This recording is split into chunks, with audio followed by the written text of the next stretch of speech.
Nalazimo se u muzeju 25. maj. Klijent je imao specifičan zahtev za obradu ove ovde površine koju vidimo iza nas. U pitanju je 100 od gips kartonskih ploča, dimenzija 2,60 i dužina je 21 metar. Neophodno je bilo da površina bude savršeno izgletovana i da se u tom procesu gletovanja kao finalizacija ne koristi šmirgl. Za tu izradu koristimo dve glet mase. Prva glet masa je super finish i druga masa je finitura koja služi za završno gletovanje.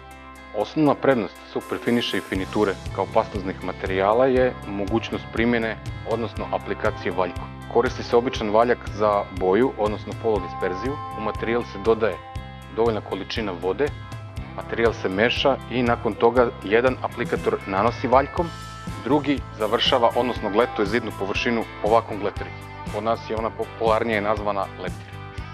Korišćenjem super finisha i finiture izbegavamo šmirglanje u potpunosti. Veoma je bitno postepeno otvarati kantu.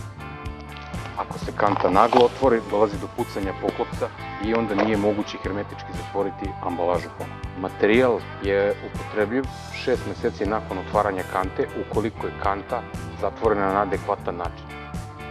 Prebacujemo materijal u veću ambalažu. Za aplikaciju valjkom neophodno je dodati 1,5 litara vode u proseku za jednu kantu super finisha od 20 kg.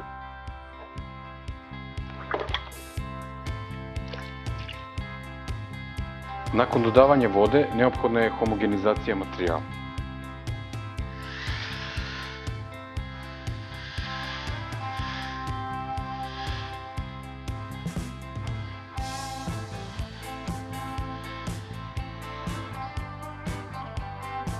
Za aplikaciju valjkom neophodno je imati valjak, klasičan valjak za poludisperziju. Uzima se dovoljna količina materijala i nanosi se na površinu. Neophodno je naneti podjednaku količinu materijala. Da bismo to obezbedili, po nanošenju materijala na površinu, puštamo valjak da kliza po materijalu.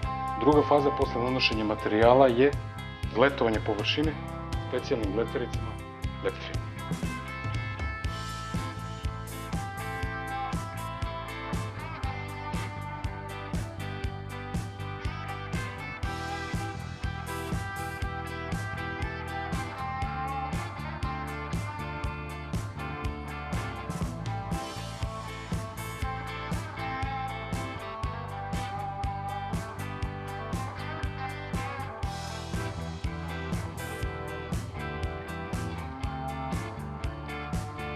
Nanošenje drugog sloja super finisha ide nakon 4 do 5 sati, pošto se prvi sloj dobro osuši.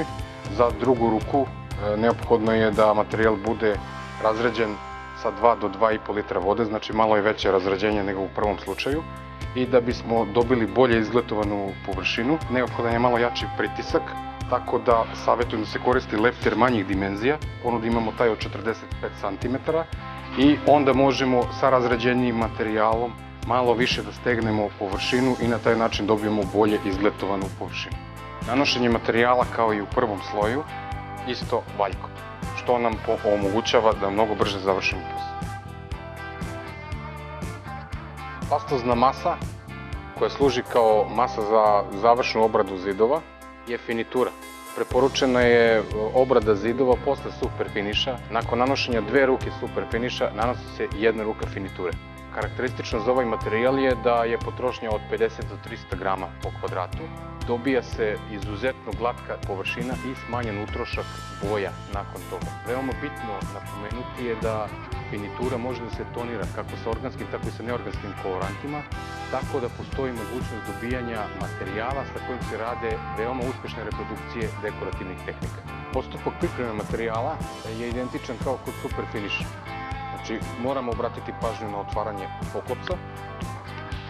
Postepeno otvaramo kantu da ne bi došlo do pucanja. Nakon toga dodajemo vodu. Dodaje se 2 do 2,5 litra vode na količinu od 25 kg proizvoda. Nanošenje materijala je identično kao u slučaju super finisha, znači nanose se valjkom, klasičnom gletericom ili mašinski. Sva 3 načina su moguća.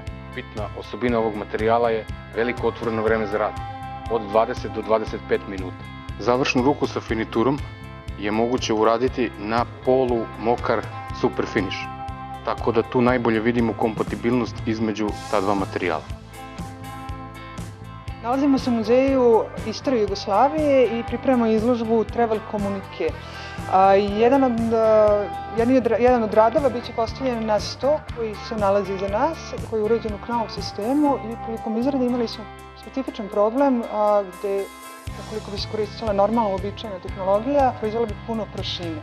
Kako su uslovi u muzeju vrlo ograničeni, bez klimatizacije, blokirali su potpuno izradu stola, međutim u tom momentu mi smo pronašli Knaufov proizvod koji omogućava gletovanje i dobijanje savršeno ravne površine, a bez pravljenja prašine.